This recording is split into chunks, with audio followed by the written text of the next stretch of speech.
A sessão ordinária desta quinta-feira, a última sessão ordinária da semana. Aqui ao meu lado já está o vereador Edson da Rosa, que ocupou o espaço do grande expediente.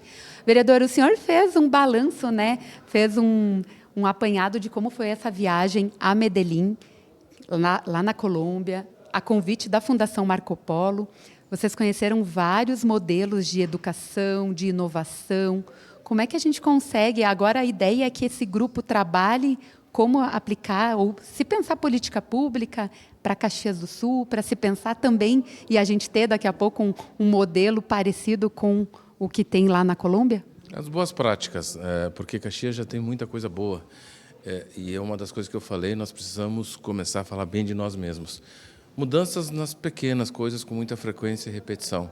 Nós vimos muitas coisas, óbvio que de acordo com a realidade deles. Nós temos que buscar soluções para as nossas realidades, de acordo com toda a nossa história, com toda a nossa memória. E foi uma das coisas que nós propusemos. Esse grupo vai continuar fazendo encontro. Na verdade, já foi o primeiro lá em Medellín, que são 16 pessoas, né, que participaram dessa missão. Esperança, mas no sentido de esperança, aquilo que nós vimos lá, objetivando que se organize aqui.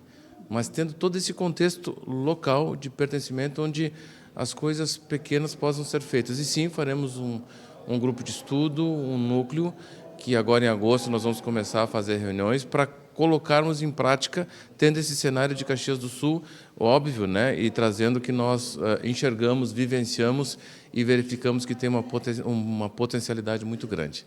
Muito legal. Muito obrigada pelos esclarecimentos. E um bom final de semana a todos aí. Um abraço. Obrigada. Agora